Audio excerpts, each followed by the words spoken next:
What is up, Steelers Nation? Thank you so much for jumping on to another episode of All Steelers Talk. I'm Noah Strackbine, joined always by my man in the corner, producer Nick Belsky. Find us on youtube.com/All Steelers Talkers. Subscribe anywhere you get your podcast, the Pittsburgh Steelers. We're still talking.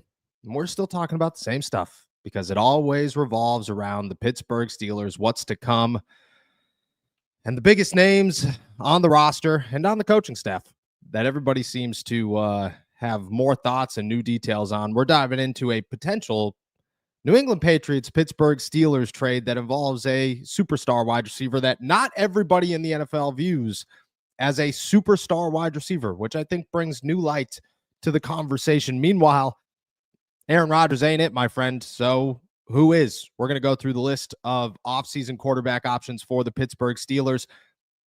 And then Mike Tomlin's contract details have emerged. And I dropped a number a week ago, I think, and I was off. And my number seemed high, and I was wrong. So we're diving into a massive contract extension that starts this season for the Pittsburgh Steelers head coach. And we're making our picks for wild card weekend. It's not wild card weekend, for divisional round weekend this weekend in the city of Pittsburgh. Let's dive into it. Nick, how you feeling, my friend? It stopped snowing here, just in case anybody was wondering. It finally stopped snowing here, and no, I haven't seen a snowplow. I was about to say, well, there you go. No more snow. I'm sure it's going to start in a couple days. So enjoy the 24 hours of solace because it's Pittsburgh and it's January, so you're going to get it again. But no, I'm feeling pretty good, and I actually have a question for you to lead off this show because inquiring minds want to get your thoughts on this, and by inquiring minds, I mean my wife wants to know what you think about this. Okay. I don't know if you saw this, but apparently they're opening up a Pittsburgh Steelers themed KFC in Mexico. Did you see this? I did. All I'm going to say is, unless they bring back the Nashville hot chicken, I'm not going to that KFC and I'm not going to any other KFC because that was the best thing on their menu. And now that they don't have it, do you ever do that? You have something that's on one of these menus and they take it away and you're like, all right, well, until you bring that back, I'm just like shunning that entire restaurant for the rest of my life. Yeah, I actually have a story about something like that, but I'll answer your question first. The Nashville hot chicken was phenomenal, and it was a strong number 2, okay? But the Famous Bowl, nothing gets better than the Famous Bowl. The Famous Bowl is the icon of KFC. Now, that being said, KFC and me do not get along well. We are not good friends. It seems I eat it. I eat it every time I feel like, you know what, KFC sounds like it's going to hit. That also being said, I have a question for you. Is it kind of weird that they opened up NFL-themed KFCs? Like, why did they pick KFC? I go to football games all the time. I never knew the NFL and KFC even had a partnership. And now they're opening up 3 of them of the Steelers I kind of get. The very random teams in my eyes. I mean, do what you do to get people in the building. Obviously, the Steelers have a very strong fan base down in Mexico. So if you can get people in the building, get people in the building. Because as I said, the food's not getting me there when it comes to a KFC. Yeah. So my story on the menu changes here. There's a restaurant in Pittsburgh in Shadyside called Noodlehead. It's fantastic. It's Thai food. And street noodle number 1 was my go-to. It was everybody's go-to. They changed their menu, like, I don't know, 2 months ago or something. Street noodle number 1 was not on it online, okay? I did not go to Noodlehead for 2 months until somebody actually went there and said, oh, their online menu is just messed up. It's still here. Nearly missed the best Thai food, maybe the second best Thai food in Pittsburgh, but phenomenal Thai food. And yeah, it happens, man. It happens. Maybe we can... I was going to say, before we dive in, Dalton has another food question here that we don't want to push to the back. Says, have you ever been to the Five Guys in downtown Pittsburgh? It was the first Five Guys I've ever tried, and I've been in love ever since. Let me tell you this, Dalton. Yes. We went to college a block and a half away from that Five Guys. So very many fond memories of that Five Guys. Very fond. Also, the go-to bar for our college was around the corner from that Five Guys, which meant that it was in clear walking path of way home from bar. And those were, nothing like a little midnight milkshake, my friend. Nothing like a midnight milkshake. Establishments of our formative years.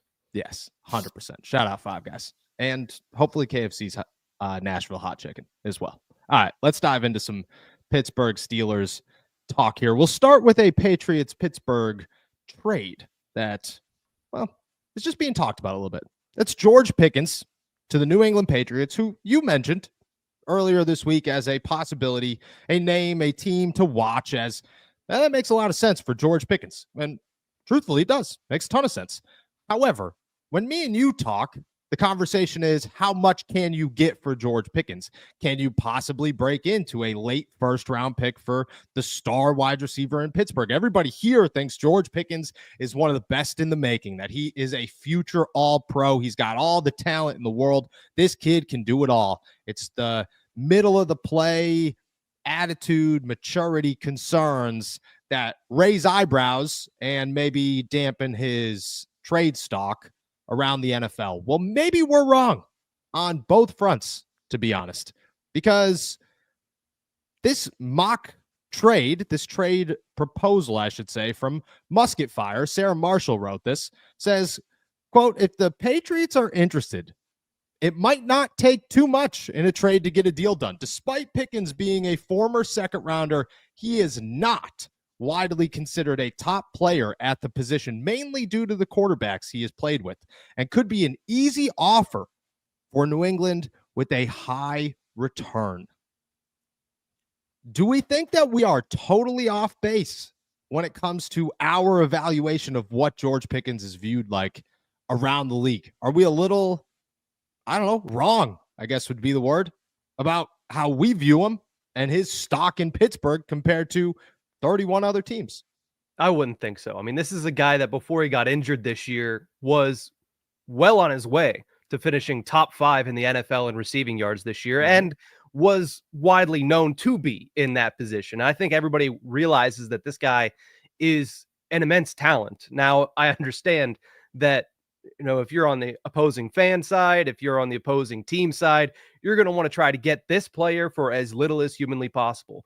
But I don't think that's going to happen. I think when you look at the Pittsburgh Steelers side of things, they know the talent that George Pickens has. And if they are moving on from him, it's simply because they don't think the person and the organization are a fit anymore. It's not because the player and the organization aren't a fit. That type of player, that level of player, that caliber of player is going to fit in most organizations. So it's not going to be an easy trade. It's just not. You don't trade away a wide receiver on his rookie deal that could have been in the top 3 in receiving yards this year in quote unquote easy trade. So while yes, I do think that there is a much higher than non-zero chance that they are going to look to shop George Pickens, by no means are they going to do that in an easy trade for any team, let alone the New England Patriots. No, I agree. I was kind of taken back by this situation of, hold up. We could talk George Pickens probably going to get traded. We could talk George Pickens, there are concerns. We could talk whatever we want. At the end of the day, George Pickens is phenomenal. George Pickens does things on a football field that we have not seen before. You know, like there have been better wide receivers, much better wide receivers. The city of Pittsburgh has had a much better wide receiver. But George Pickens does things on almost a weekly basis where you go, how did you do that? How did you pull that thing off? And other teams at 23 years old, like you said, on a rookie deal, if it was character concerns, if this argument was, well, the immaturity is an issue, maybe that leads to a lower price tag. I get that. I understand that. But George Pickens isn't viewed like a high-level receiver across the league. I don't know if I get that same call. I mean, what I was told was they aren't going to trade him for nothing. And I took that. I interpreted that as they're going to trade him for a lot. There's in the NFL, when you aren't going to trade a guy for nothing, it means you're going to trade him for as much as you could possibly get, and you aren't going to take much middle ground in the, well, the best we could do is a 3rd round pick.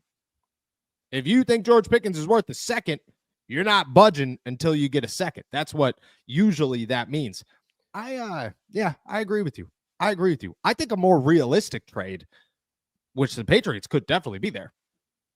2nd round pick, top of the 2nd round for George Pickens. Go get him. I mean, why wouldn't you? Maybe you go George Pickens and a late round pick for the early 2nd round pick. It's the 4th pick in the 2nd round. 36th overall, yeah. Yeah, maybe that's the way to go about it. But I have a really hard time believing that George Pickens goes for anything less than a second round pick this offseason. Anything less. Like the Steelers aren't going to budge on, they're not going to say, oh, we'll just give up a fourth. Yeah. No, like that's not going to happen. I would say second round, right? That's the benchmark for George Pickens. Yeah, that's what we were kind of talking about earlier this week when you said, oh, what are your percent chances that he ends up getting moved? And I said, I'd still put it around 50-50 because I don't know if anybody's going to be willing to pay what the Steelers want in exchange for George Pickens, which starts around that second round pick. So if somebody's just going to come and offer them, oh, well, we'll give you a fourth for George Pickens, Steelers are going to look at that and be like, okay, no, we'll deal with him body slamming people after plays. Like that's the thing is, he has the character issues that we've always talked about, but it's never really affected his availability on the field. He's never been suspended, even though he got close this year. The only thing that's doing is one, potentially irritating your coaches and your other teammates, and two, costing him money in NFL fines. His availability has never been an issue. He's always been on the field. He's never gotten into legal trouble. It's all been, well, can you put up with it as a teammate? Can you put up with it as a head coach? And yeah, they might want to move on because of that, but they're not going to trade away that talent for that reason for a fourth round pick. It's just, it doesn't compute there. No. And shout out Chris here. Find a sucker willing to overpay and trade Pickens. That's going to happen. Like as we get into this, Ryan Poles is still there. That's what I'm saying. Like Chase Claypool went for a second round pick, the first pick in the second round. That's what he went for because Ryan Poles was saying, we got to get Justin Fields somebody. Do you know how many coaches, how many GMs this offseason are going to have new young quarterbacks saying, we got to get them somebody. We got to figure something out. And Chase Claypool is 10th of George Pickens. Maybe. I mean, there will be the teams that just say, there will be the teams like the New York Giants who draft a quarterback. There will be teams like, I don't know, whoever gets Cam Ward, if it's the Cleveland Browns, saying, yeah, we have Jerry Jeudy. We don't have anybody else. Why not go get George Pickens? Like, you're going to have to overpay in that case. The Cleveland Browns clearly love to overpay for things. There are possibilities. Teams will get desperate. George Pickens will be top of the line here. You will get a sucker to overpay. Could you imagine George Pickens and Greg Newsome in the same locker room, just walking into OTAs and be like, oh, hey, bud, how you doing? Yes, I can. You're telling me that the Steelers wouldn't trade George Pickens to Cleveland? Oh, I'm not saying they wouldn't. But again, I know. It's the same thing as when we talked about T. Higgins coming to the Steelers via trade. It's like, okay, if we're going to do this, you're going to have to overpay. Like, you're going to have to look like a sucker in order to get this deal done.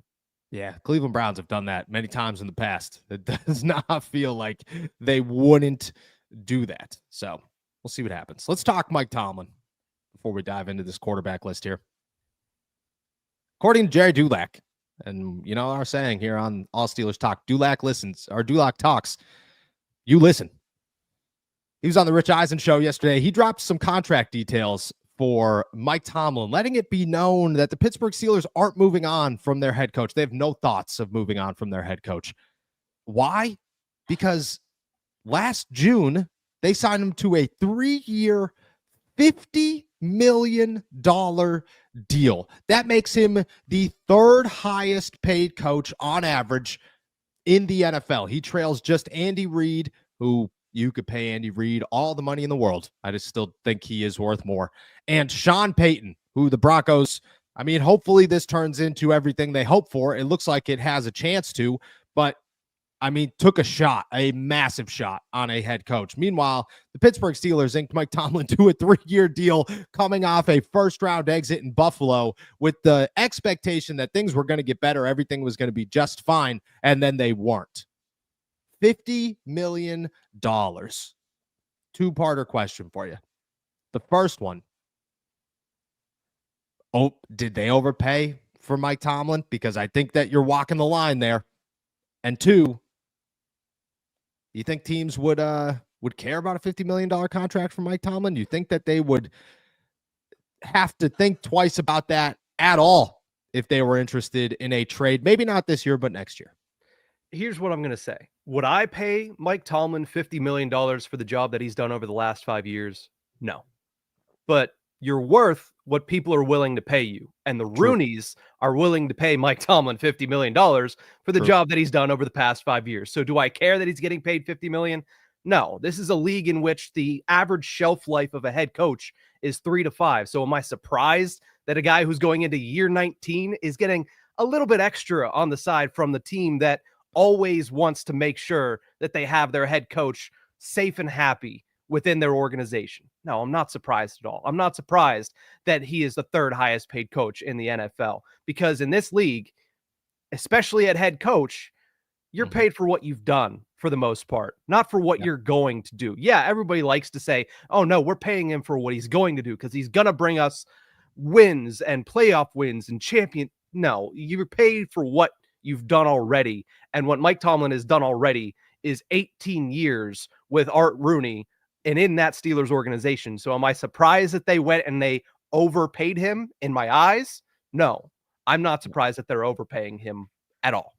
No, I'm not either. I'm not surprised. I think it's wild that you paid him to be the third highest paid head coach in NFL history and didn't test to see if he was going to get any better or if the team was going to get any better. Not saying that they wouldn't have signed him. Like, that's the situation here. Mike Tomlin would have left last season, remained the Steelers head coach. You know, there would have been all this talk. We would have had a blast with it. On this show, we would have thrived because we would have been able to just talk about Mike. Is he leaving? Is he staying? Mike Tomlin wouldn't have gone anywhere. He would have signed a 3-year deal in Pittsburgh right after his contract expired or before it expired. We would have had until 3 days ago, right at that Mike McCarthy deadline, to talk about what's going to happen with Mike Tomlin. And then we would have had to talk about, well, Mike Tomlin signed a 3-year deal. That's all that would have changed. I just think it's a big number, dude. It's a big number. It's bigger than I thought. And I get it. That's $5 million. But even when I said $45 million, it was big. Like, that's a massive number. And it just starts this season. Like, 50 million doesn't even start until right now. Now you got 3 more years. Concerning, you know? Say what you want about Mike Tomlin. He does lie to the media from time to time, but when he said I'm highly compensated, he was right. He is highly compensated. Yeah, it's true. It's very, look at, dude, I would never leave my house. He hasn't grocery shopped in like 20 years. I would stare in the mirror and come up with new phrases every single day. I would do it all. I would never wear jeans ever. Nothing but sweatpants and the same t-shirt every single day of my life for $50 million. I wouldn't even think twice about it. So shout out Mike T. A little bit high, in my opinion. A little bit high. All right, let's finish it off with this one before we dive into picks here. Aaron Rodgers isn't coming to Pittsburgh. Shocker. Jerry Dulac dropped that one too, saying that the Pittsburgh Steelers have no interest in the 42-year-old quarterback. I think he might be 42, maybe 43-year-old quarterback with the New York Jets, and that they'll go in a different direction. Now, who that will be, who knows? Right now, we're thinking it's Justin Fields. That could change in the drop of a dime any second here with the Jets hiring Arthur Smith or the Pittsburgh Steelers saying Russ is the guy. Who knows? Skylar Thompson might be the dude for the Pittsburgh Steelers. We have no idea. It's not Aaron Rodgers, so let's talk about who it is. I think it's important. I think it's time we finally dive into where the Pittsburgh Steelers could stand in the quarterback market this offseason. I have the list here. We're just going to go through them. We're going to go through them up to, we'll stop at Mason Rudolph. That seems like a name that we should stop at. That feels like a good place to stop, yeah. That seems like a good one that we could stop at. We'll start at the top here. We'll ignore Russell Wilson and Justin Fields. We've talked about them many times. We'll go with the outside candidates here, with which, as surprising as it is, and this is bad, man.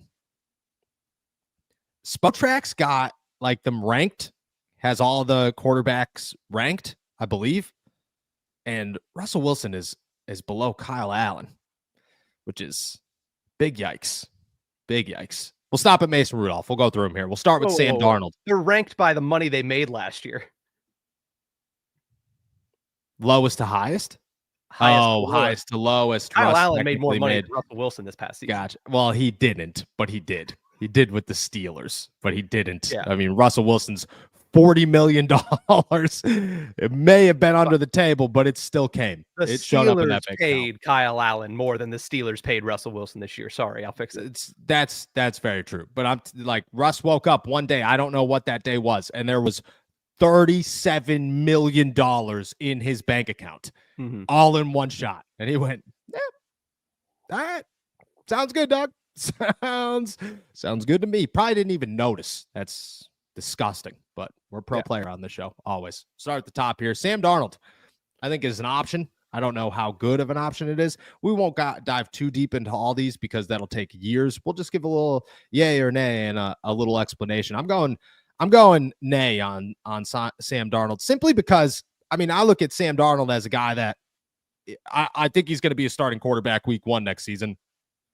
I don't know for who, but I don't think he fits what the Pittsburgh Steelers are looking for. I mean, Mike Tomlin's talked about quarterback mobility for years, since Ben had a limp at 34 years old. And it just seems like they'd be tied in, locked into a guy that doesn't have quarterback mobility and is really good. Showed that he can do this, but there are obvious questions at the end there about can he do this, how far he can do this into the playoffs, and if it's Kevin O'Connell or if it's Sam Darnold. I'm going nay on Sam Darnold. Yeah, when I look at him and say, all right, this is a guy that proved that he deserves the opportunity to be a bridge quarterback at the very least for a team. But he did that with Kevin O'Connell, Justin Jefferson, Jordan Addison, and an extremely, extremely talented defense in Minnesota. Now, are there some of those pieces in Pittsburgh? Yes, I think the defense, when they get it together, could be very, very good. But do I really trust what's in place offensively, structure-wise, to say that, hey, Sam Darnold's going to be able to come in here and get the same job done the same way he did in Minnesota? No. So I would say nay as well. Yeah, I just don't. You know what I mean? You're leaving Justin Jefferson and Jordan Addison and TJ Hawkinson for Calvin Austin, Pat Freiermuth. Just feels a little bit different in Pittsburgh. Number 2 on this list, Zach Wilson, my friend. I had the same response. It's not as big of a nay as Sam Darnold, I'm going to say. It's really not. Young competition maybe for Justin Fields. Not the best competition. Obviously, this quarterback class stinks, but I mean, Zach Wilson's 25 years old, and he was the 2nd pick in the draft, and people in Denver liked him. And maybe, just maybe, the Pittsburgh Steelers say, I mean, Sam Darnold didn't work in New York, but he worked somewhere else. Zach Wilson didn't work in New York when nobody could work in New York. Maybe he'll work somewhere else. Zach Wilson's a sleeper in my eyes for the Pittsburgh Steelers as competition, not as pole position starter, as competition. Yeah, 100%. Now, here's the thing with Zach Wilson. If he ends up being your quarterback at any extended point, you don't have to worry about being in the same position next year. You might actually be able to get your quarterback of the future because Zach Wilson's starting for you and you're finally going to go 4-12.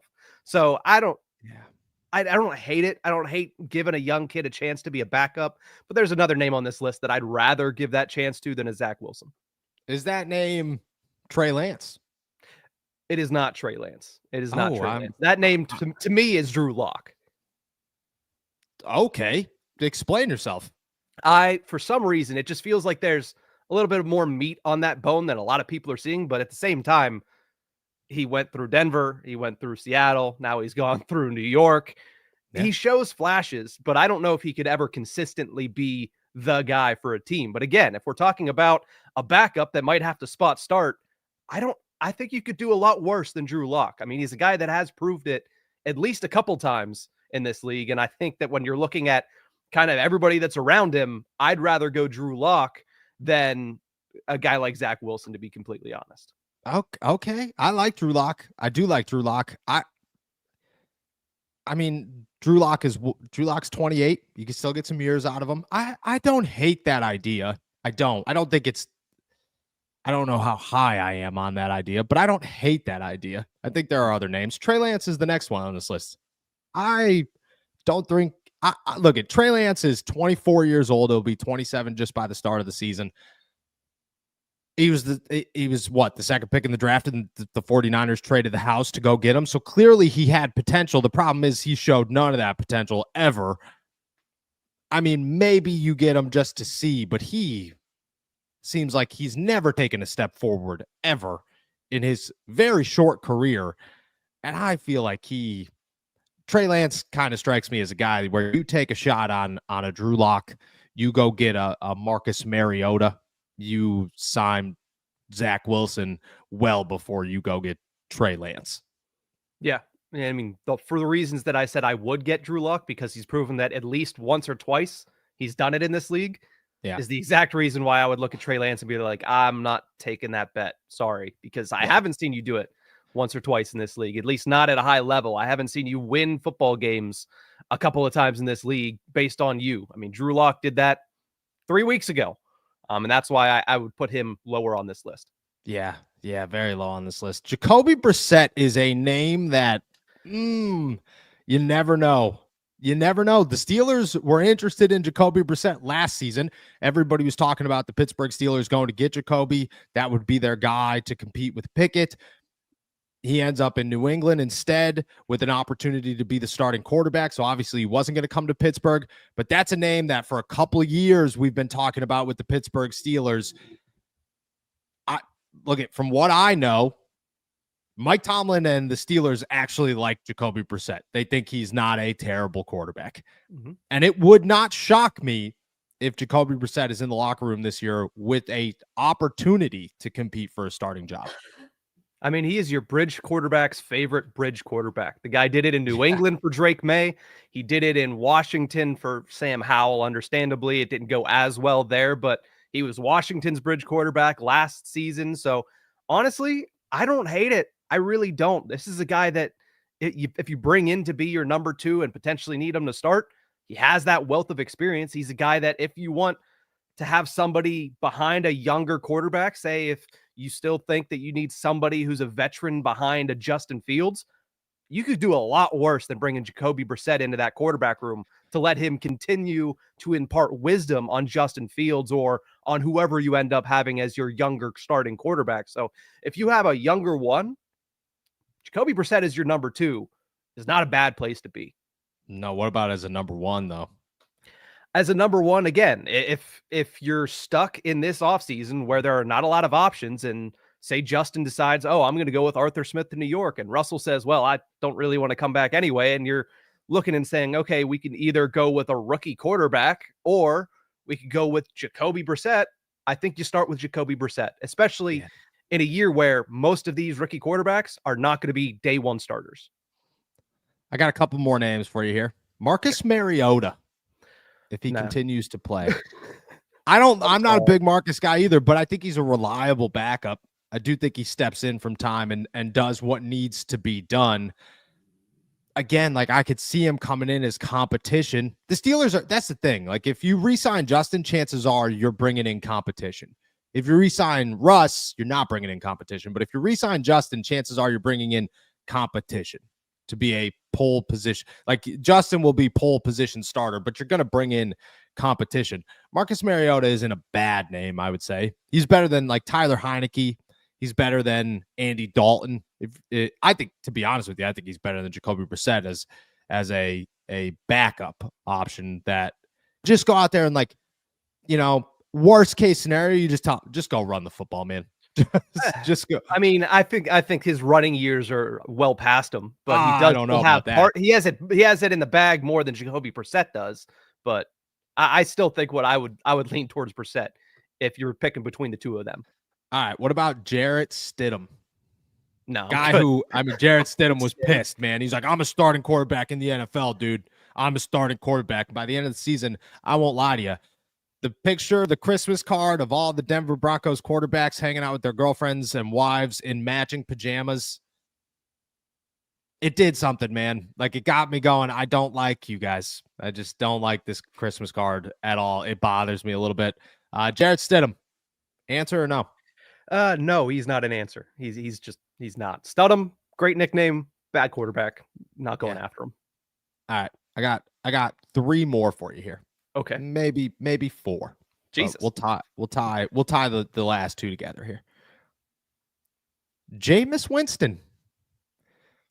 I'm not going to look at, I'm not going to say no. I'm not going to say, if of all the names that we went through, the one guy that you could say maybe he's still a starting quarterback is Jameis Winston. Maybe he's nowhere near a starting quarterback, but I'm not going off of a terrible year in Cleveland to say this guy ain't it. You know, he didn't look terrible in New Orleans for a while. You're going to have to deal with 75 interceptions, but he's also going to throw for a boatload of yards no matter who your wide receivers are. If there is any quarterback in the history of the league that would make Mike Tomlin drink on the sideline of an NFL game, it is Jameis Winston. Yes. The ball security would send Mike Tomlin through a loop. And now multiple things can be true at the same time. Jameis Winston beat 2 playoff teams this year. Yeah. Jameis Winston beat the Baltimore Ravens and he beat the Pittsburgh Steelers. But Jameis Winston was also benched for Dorian Thompson-Robinson and Bailey Zappi at the end of the year. So again, does he have the ability to go out there and maybe win you a football game? Yeah. Does he have the ability to be probably the best interview, again, that we have seen in multiple years across the NFL? Yes. But is he also one of the biggest threats to turn the ball over at any given moment? And likely that turnover is going the other way for 6. Also, yes, which to me, I mean, great guy, hilarious personality, not a quarterback that I think Mike Tomlin would ever look at and say, you know what? I think I'm going to trust him to be my reliable backup. I just don't see that. I don't see that coming down the pike anytime soon. He is literally the exact opposite of what the Pittsburgh Steelers preach to their philosophy for their quarterback. It is, It is literally the exact opposite. All right. I got 3 more. I'll group them into 2 here. Mac Jones. No, like I'd like to give some long philosophical answer on Mac Jones, but just the 2 letters, 1 thought, 1 phrase, 1 belief. No. And then I'll finish off with these 2. Carson Wentz and Jimmy Garoppolo. Wow. I mean, the fact that both of these 2 guys were not only starting quarterbacks at one point, but starting quarterbacks that were believed to be franchise-altering quarterbacks. Yes, they at were. one point. I mean, I can't say much. Both of them have gone to a Super Bowl. One of them, I was going to say, both of them have gone to a Super Bowl. And one of them has a ring. So, yeah. I mean, interesting, but at the same time, I don't know if I would trust either of them to go into a game for me. I would say point. I would say Carson Wentz would be a much better fit in Pittsburgh than Jimmy Garoppolo. I think Jimmy's too good looking to be in Pittsburgh, to be quite honest with you. Can't handle the snow. Yeah, there's no chance this guy shows up and he's like, this is what we do here. We just shovel sidewalks. It's like, yeah, dude. Jimmy, why are you late to practice? They haven't come and plowed my road yet. They're not going to get to practice. We don't have snow plows in Pittsburgh. Get here now. It's just, I just don't think it would work well. He did play in New England, but yes. Nah, New England is like the high class franchise of the dirty franchises. You know what I mean? We are blue collar, my friend. We shovel the snow ourselves. I thought about going out to my actual street yesterday and shoveling the street so that people can get home from work. That's how bad it is. Still no snow plows. It looks like it snowed 10 minutes ago in my front yard. No. Yeah. Jimmy ain't coming here. Carson Wentz, I could see it happening. You know, I could see just like let's get a veteran who's done this, who accepts his role, who likes it, work with a guy like Justin Fields. Maybe I could see it happening. Mason Rudolph finishes this list, and it's a no. Teddy Bridgewater, man, I'm telling you, watch the name Teddy Bridgewater this offseason. There's no reason behind it. I haven't been told a damn thing. It's just a hunch. It's just a hunch. All right. Let's finish off our agenda here by making picks for divisional round weekend. I'm excited for this one. We'll close it out, Nick. I'm gonna toss it to you. We got what, six games? 4 games. 4 games this weekend. I'm excited for them, including Ravens Bills, which I hope is the greatest game of all time. I think it's got that expectation. All right, I'm gonna toss it to you. What do we got? The NFL is saving that one for last because it's the best. So we'll save that one for last as well and just go in order as they're going to be played this week. Yes. I also want to give a shout out that last does not mean 8:30 at night on a Sunday. It means Thankfully, 6. yes. 6:30 is the perfect time for a Sunday night playoff game. That's the perfect time. You get home, you're maybe 7 o'clock if you really want to do 7 o'clock, but it gives you enough time to have your Sunday, get home and say, I'm finishing this bad boy watching some football and not go to bed at midnight. Yeah. Shout out. I'll tell you what, you got a little spoiled with that Pacific time for a couple of days because I did too. I was watching Penguins games at 4 p.m. I watched that Detroit Lions, Minnesota Vikings game. I just got into town and that game started at 5 o'clock. And I was like, oh, this is great. This is phenomenal. And then by 8 o'clock, you just hit the casino. So you know what? I'm still on Vegas time a little bit, I think. Your wallet might be too. All right. Let's dive into this. Okay, let's get into this. Shout out to our friends at DraftKings for the lines here. Let's start with the two-time defending Super Bowl champions who are starting their 2024 playoff run this weekend. Tomorrow at 4:30 to kick things off, the Kansas City Chiefs are 8.5-point favorites over, all of a sudden, the Houston Texans, who have a little bit more respect on their name after what they did to the LA Chargers on Wild Card Weekend. I will say that the Houston Texans are a fluke because the LA Chargers were a fluke. Because Justin Herbert, the Chargers are the Chargers, and we thought Jim Harbaugh was the answer, and I think he still might be. Justin Herbert might not be. Who knows? The Chargers are the Chargers. They were not real. They were fake. The Houston Texans were a fluke. They look great. Who cares? But CJ Stroud didn't look good to start that game. I remember walking to Baltimore or to M&T Bank Stadium. I'm on the phone with my dad. I'm saying, hey, what's the update here? And he goes, CJ Stroud just threw an interception and there was a fumble and things looked terrible. And by the time I walked into the stadium, they were up 21-6. All right. Sounds good. I don't think Houston's real. I think Kansas City is very much so real. This is the beginning of it. I'm going 8.5. You said, I'll go Kansas. I'll take the 8.5 on Kansas City. Here's the thing with Houston. They're a team that whenever you get a win in the playoffs, that's going to help a lot. I think they're a well-coached team. I think their defense stood tall last week, getting 4 interceptions off of Justin Herbert, taking a couple of them back. I think their defense is going to help lead them in this one. And I think the fact that Patrick Mahomes and Travis Kelce and that Chiefs offense and all of their starters haven't played since Pittsburgh. They haven't played since Christmas Day. I think it's going to cause them a little bit of a slow start. And because of that, not to mention the fact that, well, the Chiefs never cover big spreads. No. I'm going to take the Houston Texans plus the 8.5, but I am going to take the Kansas City Chiefs to win the game. We're doing spreads for this pick. So for that purpose, I'm taking the Texans, but I think the Chiefs still win this game. I like it. All right. Let's go to Saturday night football. The Washington Commanders are in the second round of the playoffs for the first time in a long time.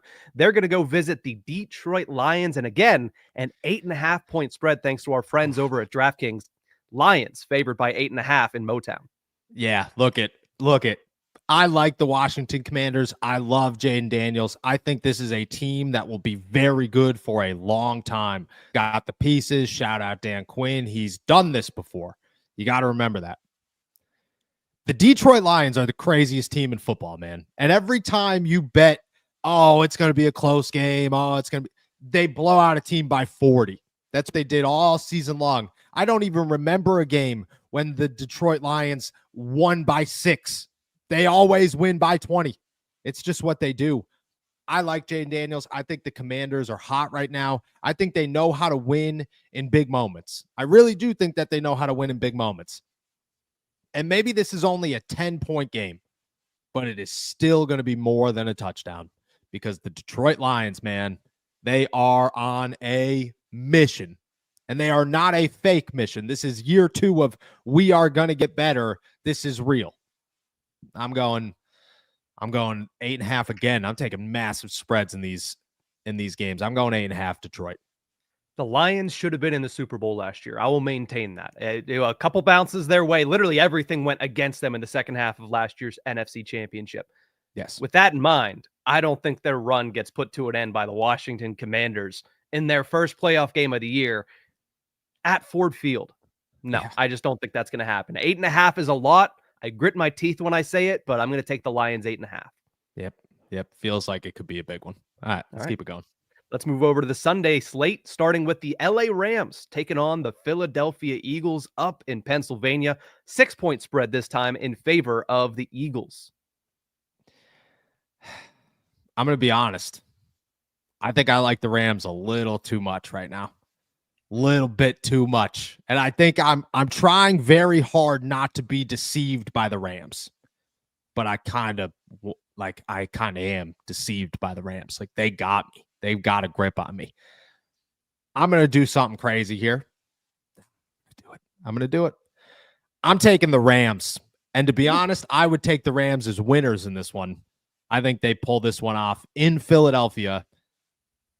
Jalen Hurts is not as reliable as you need to be in the playoffs. And I wasn't super impressed with the win in Green Bay. I wasn't. I was very much so impressed with the Rams over Minnesota. Because I get that you could have questions about Sam Darnold. You don't have questions about Minnesota's defense. You don't. Mm-hmm. That defense is phenomenal. Matt Stafford knew what to do with that defense. I'm going to go Rams in this one. I'd take Rams money line. Now, the reason the Rams were able to handle the Vikings the way they were was because they tied the NFL record for sacks in a game. They had 9 sacks in Wild Card Weekend. That's not happening against Jeff Stoutland's team in Philadelphia. That's just it's fact of life. Not going to happen. So while, yes, I do like the Rams offense, how do you not like Cooper Kupp and Puka Nacua and Kyron Williams and that entire offense? But against the Eagles D, it's a similar matchup. It's going to even a harder matchup, I think, because I like the Eagles D more than I like the Vikings D.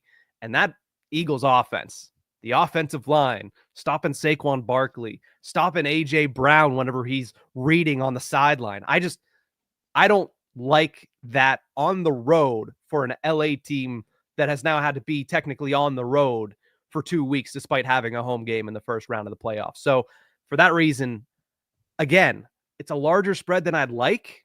I would love to take like Philly 3.5, Philly 2.5, but the spread is Philly -6. I'm still going to rock with it, though. I'm going to take the Eagles. All right. We got 2 of them right now. This is going to be a good one. For those of you who haven't kept track throughout the season, Nick smokes me in these most of the time. So, take that as you will. All right. Let's finish it off with the biggest matchup and the matchup that I think everybody is the most excited for. It's MVP favorite versus MVP favorite up in the friendly confines of Highmark Stadium in Buffalo, New York. The Baltimore Ravens. Snow. It is going to snow. It always snows up there. It's going to snow bad from what I've been hearing. It's going to be Pittsburgh Steelers, Buffalo Bills, bad snow up there. Good. That just adds to the atmosphere. I love it. Yes. And both of these teams, they got some big power runners on them.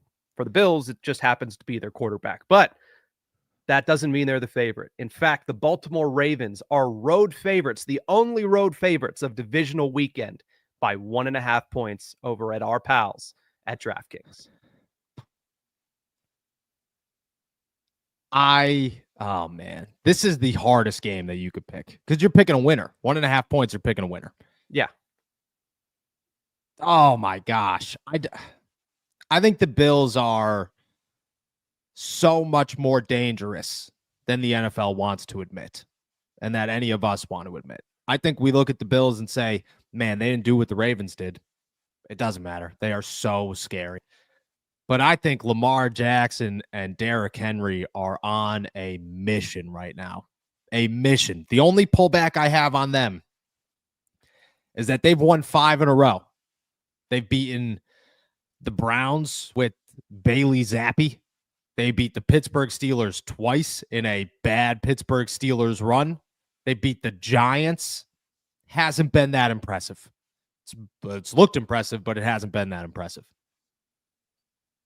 I think it's going to snow. The snow is going to be crazy. And I think we get it for a third time. The NFL is the NFL always gets you. They always tease you a little bit just to ruin it. And I think that's what we're getting here. I'm going to go Bills in this one. I think the Bills pull it off. Yeah, and now the only thing that makes me kind of stop for a second is the last time the snow was extremely bad in game that I can remember in the playoffs, the Cincinnati Bengals went up and absolutely steamrolled the Buffalo Bills. And if there's a team that can steamroll, it's the Baltimore Ravens. They have the capabilities to steamroll.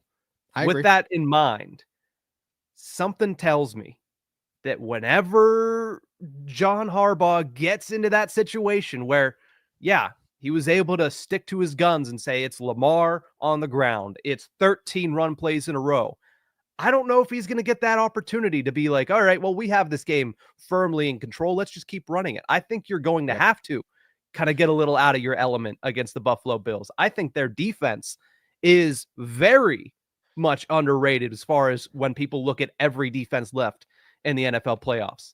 And because of that, especially with the fact that you're getting a 1.5 with Buffalo in Buffalo, I'm riding with the Bills on that one. Yeah, and I'll say this on your Cincinnati Bengals steamrolled them situation. The Cincinnati Bengals don't practice inside, so they they didn't back now then. They do, but back then they only knew how to play in the cold because that is what they did every single day. No matter, it could be a snow tornado going on in Cincinnati, they were practicing outside. That's just what they did. I agree.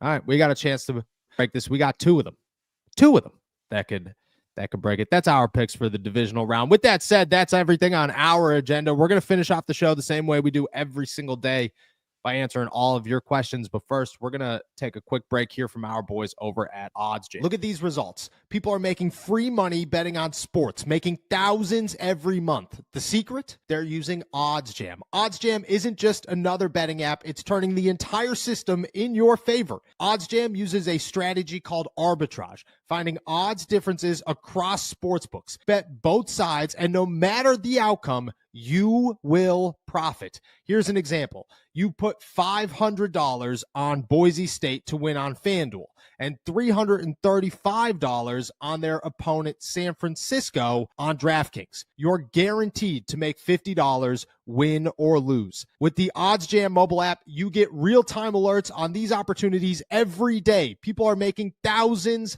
monthly. To get you started, use our code ALLSteelersTalk for 35% off and a 7-day free trial. I guarantee you'll profit during that trial, and if you don't, cancel with one click, no questions asked. Don't leave money on the table. Go to oddsjam.com, use our code ALLSteelersTalk, and start making money the smart way. Shout out to our boys over at OddsJam. All right, let's dive into it. We're going to finish off the show the same way we do every single day. We're going to answer all your questions. Nick, I'm going to toss it to you. What do we got? Yep, let's kick things off with Ethan Carroll. Appreciate you, Ethan. Says Higgins in free agency and then trade Pickens for DJ Moore. Yeah, so can you pull up DJ Moore's contract so that we know how many years are left? Because that's my only pushback on the trade for DJ Moore, sign a big-name free agent, is you're taking on two massive wide receiver contracts. How can you afford that? And how long can you afford that? You know, if it's 1 year, okay, you could afford that. If it's multiple years, I don't think you could. I think you put yourself in a situation where you're only going to get one good year and then you're going to be in cap hell. Yeah, I just don't think that works. Now, if the number is decent, you could work with that. Do you know what it is? This year in training camp, he signed a 4-year, $110 million contract. So he's going into year 2. The potential out isn't until 2027. Yeah, you're not going to be able to do that. You're not going to be able to sign T. Higgins to a multi-year deal, paying him $30 million a year and have a second wide receiver worth $27 million. That's my only pushback. Would it work? Yeah, it'd be awesome. But I just don't think you could afford that. All right, let's jump down to Michael, who says, how much cap space do the Steelers currently have, and how much do you think they will have after cuts? Should we use some of that money on a cornerback or a defensive lineman? I like Reed and Hargrave, but not sure we can afford both. I don't think, I'll start with the end of this first. I don't think Hargrave's going to go for a boatload of money. He's 32, maybe 33 years old. Like he's on the back half end of his career. He might sign like a 1-year deal he's kind of entering his Ndamukong Suh era, where it's just 1 year deal after 1 year deal. Maybe you pay him, $8 million, $10 million, whatever it is, and feel pretty good about it. I like that move. DJ Reed, I also like a lot. I think he'll be worth a decent amount of money. Him or Charvarius Ward, those are my picks in free agency for the Pittsburgh Steelers. They currently have roughly $52 million in salary cap space. Larry Ogunjobi seems to highlight like the top of the possible cuts for the Pittsburgh Steelers. If they do cut him, they'll save roughly about $7 million this season. So that'll get them just under $60 million. They'll sign TJ Watt, which means that will break up his contract and add more cap space there. They'll probably restructure Minkah Fitzpatrick and Alex Highsmith's deal again to make sure that they're good. They have options. I would imagine that they get somewhere around $75 million before the end of free agency. That'll obviously fluctuate as they sign guys, but that's probably the number that they're working with. And I mean, that's not a bad place to be. I think Isaac Seumalo's is also a big number. He's getting $10 million. If you cut him, you'd save $7.8 million, which is a big number for the Pittsburgh Steelers. I would imagine those two are there, and you could get to about just under 70 before you even do anything else. Let's go over to Egyptian Roughneck, who says, what about the KC guard Trey Smith in free agency? That would be awesome. Trey Smith is such a stud. I don't think that he leaves Kansas City. I would imagine they're going to ink him to a massive deal, but I love Trey Smith. I think he's a monster.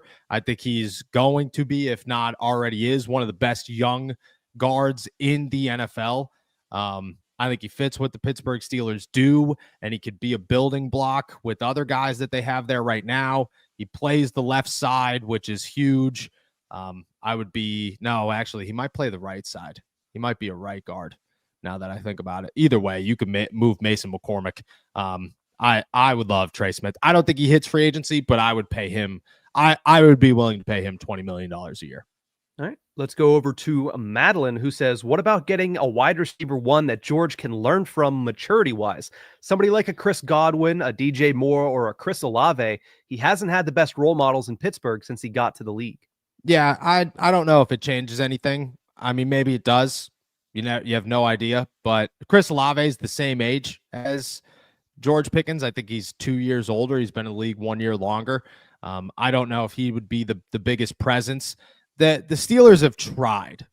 I think that's my pushback here, is they brought in Allen Robinson. They brought in Van Jefferson. They've brought in guys to be the role model for George Pickens. They weren't superstars, but they were still supposed to be role models for George Pickens, and it just didn't work. So they brought in Russell Wilson because they knew they needed leadership. They brought in Zach Azzani because they knew he was a badass, hardcore coach that doesn't take anything. And those two were fighting on day one of training camp. So I don't know how sold I am that would work. I still think that bringing in a veteran and trying, if you're willing to make that happen, is cool. But you also have to operate with the assumption that you're not going to sign George at that point until next year. And I don't know how he's going to take that. All right, let's jump down to Cody Silva. Appreciate you, Cody. Says, do you think the Steelers' defense has become as predictable as the offense? I don't. They change a lot of things. The problem there is that they just don't execute. That's the thing with the Steelers' defense, is they just don't pull it off. It's not that they don't have the right situation, or a lot of times the right guys are not in the right place. Like, it's just that there's always something going wrong there. I don't think it's predictable. I just think it's execution with the Steelers defense. Hopefully that's fixed. I think you could replace some of these guys and hope that it is. I mean, we'll find out, but I don't think it's predictable. I think at times you're in a zone when you shouldn't be in a zone.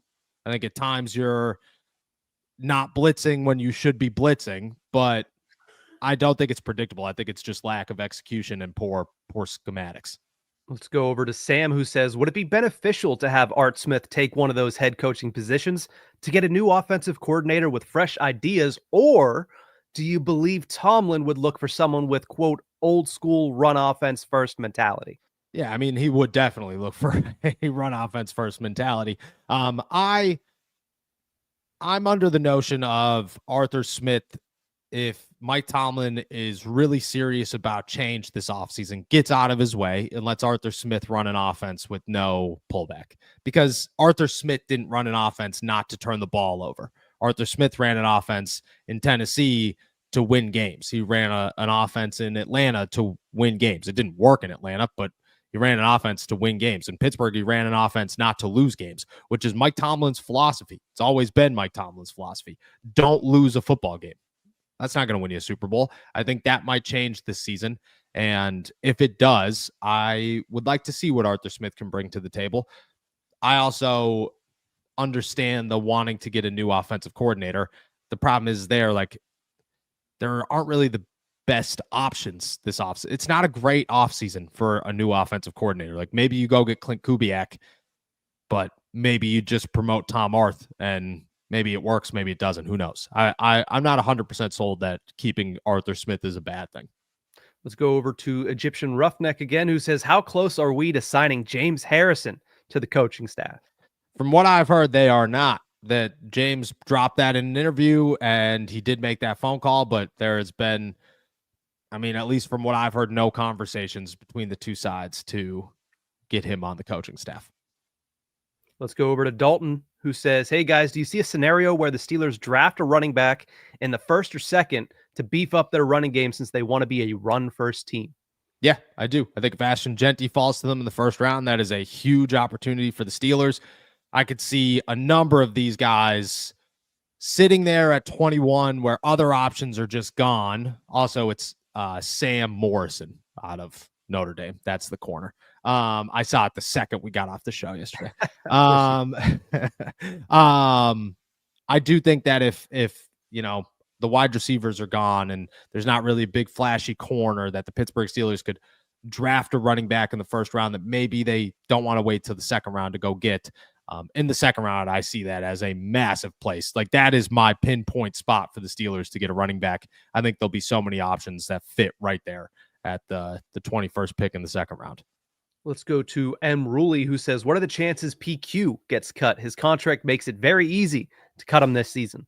Yeah, I don't think he gets cut this year. Next year, maybe. But I don't think he gets cut this year. The Steelers just won't have a replacement option. I don't know if you could trust Cole Holcomb yet just because he hasn't played in a year. So, I think potential in Cole Holcomb's high, but who knows after a major injury like that. I don't think the Steelers cut PQ. I think they try to figure it out a little bit more. I think he's put on notice as you got to look better than you did last year, but I don't think they cut him, no. Let's go to Yinzer Joe, who says, so if the Steelers trade Pickens, can you see them picking up 2 wide receivers in the NFL draft? I could. I think it's more likely that they go free agency and then the NFL draft because they aren't going to want 2 rookies, Roman Wilson and Calvin Austin, to be their wide receiver room. They'd rather have a solidified, you are the guy wide receiver with a hopefully like a Ladd McConkey and then Calvin Austin and Roman Wilson. I would say that's more likely of an option, but if nobody signs with them in free agency, I could see it happening. Yes. And Egyptian Roughneck has one more. Appreciate you. Says, last one. How about Ronnie Stanley from the Ravens? I like Ronnie Stanley, but I don't think the Steelers are going to get a tackle in free agency because they're going to try Broderick Jones on the left side and Troy Fautano on the right side and hope that it works. Next year, if it doesn't work out, I could see that being a possibility. But this year, I think they're going to try to stick with those guys, and maybe they bring in competition, but not Ronnie Stanley level competition. I would also if the Ravens cut Ronnie Stanley, they're nuts. So that would be my stance there. Let's go to Pittsburgh Hornets, who says, quarterback question. We know your thoughts on Milroe, but what are your thoughts on Dylan Gabriel, Jackson Dart, and or Riley Leonard? I don't like Riley Leonard. He gives me every Notre Dame quarterback vibes of this guy does what he needs to do, but that's about it. I don't think he's going to turn out to be a very good NFL quarterback. Unfortunately, I like him. He's fun to watch in college. I love his story. But no, Dylan Gabriel, I feel the same way about. I don't think he's going to do much in the NFL. I think he's too small. He doesn't have the arm strength. Being a lefty also makes things very difficult in the NFL. You're not going to go. My outlook is if a team has 2 right-handed quarterbacks, they're not going to go get a left-handed third option because you have to completely change the playbook to that quarterback if he's on the field. It makes things very difficult. Jackson Dart, I do like Jackson Dart. I think he could be a good backup. I think he has some developmental skills that you could formulate and work on to see if it turns out to be something new or something more. I don't like this quarterback class as a whole, but Jackson Dart would be my top pick amongst those three for sure.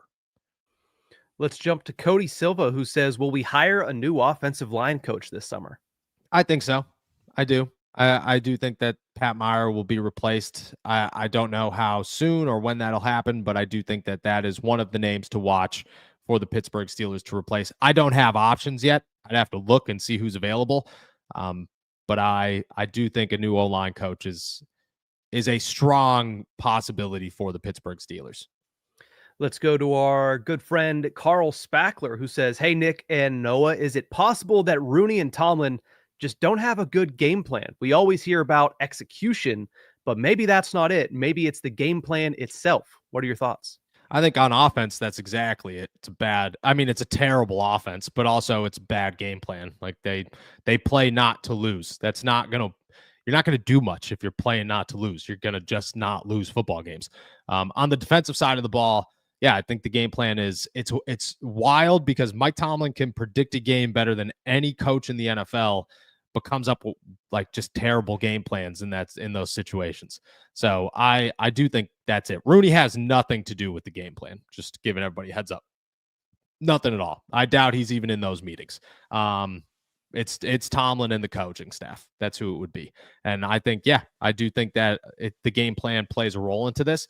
I also think execution is awful. Like an execution to me does not mean like, oh, you were in the wrong spot. A lot of times it does mean that. But a lot of times it also means like you just played really bad. Like you just got beat because you were not good enough of a player in this situation, in this game. I think that's what I mean a lot of times by execution.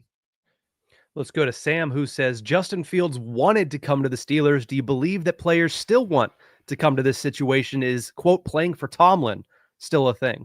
Yeah, it definitely is. Devonta Adams said it the other day. He would 100% play for Mike Tomlin. I've heard it across the league so many times that's what they would like to have. I mean, I gave the quote yesterday from another GM in the NFL about how 24 other GMs would be on Mike Tomlin's door with cookies and bourbon the day that he got fired. That's how the NFL looks at Mike Tomlin. The players still look at it. Once they get here, it changes. That is something to keep in mind. Like Justin Fields has questions that he should be asking if the Steelers sit him down and try to negotiate. Am I going to play to lose or play to win, or am I going to play not to lose? Am I guaranteed the starting job, or am I in pole position? And what are the chances you bring in another Russell Wilson? What are the chances you bring back Russell Wilson? Like Mike Tomlin does a lot of things once guys are here to kind of kill their reason to be here. But before that, it certainly is still I want to play for Mike Tomlin league, and a lot of players feel that way. Let's close it out with this one. Hey, Nick and Noah, what's your opinion on why we did Juju Smith-Schuster so dirty? He was never a diva, and do we make the Cup trade next season? Cooper, maybe. Why not? They were trying to do it this year.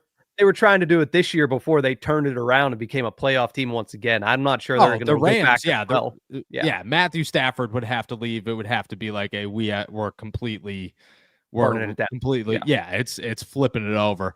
But if he's available, I think the Steelers make a phone call. I don't think they wouldn't make a phone call. I agree. I think Juju was blind, and that was an issue near the end of Juju's time in Pittsburgh. Like the TikTok stuff, the dancing on the logos, he would blame the media constantly and would completely ignore that at least once a week, a player on the opposing team would call him out and say, if you dance on our logo, you will pay for it. Like it was not the media. It was Juju Smith-Schuster. I think that was an issue. But I think Juju was a good player in Pittsburgh. I think he was a good leader. I enjoyed Juju as a person here in Pittsburgh. And I don't think they did him dirty, but I do think that he left in like weird terms that I was surprised he left the way that he did. Yeah, he shouldn't be grouped into the same pairs of Antonio Brown. Yes, I think people do that. I think people say, oh, Juju, Chase Claypool, AB, Deontay. I'm like, I don't think I'd put Juju in that category. I think Juju had his moment, but I don't think Juju overall was half of any of the other ones. That's a wrap for today then. Awesome. With that said, guys, we are heading out of here. Thank you so much for jumping on to another episode of All Steelers Talk. Make sure to subscribe to us on YouTube, youtube.com/All Steelers Talk. Check us out anywhere you get your podcasts. And as always, find all of our work at si.com/NFL/Steelers. I hope everybody enjoys a great divisional round the first weekend of the year without Pittsburgh Steelers football. It is a sad one, but we'll get through it. We'll be back on Monday. Enjoy another beautiful day in the Berg. Peace.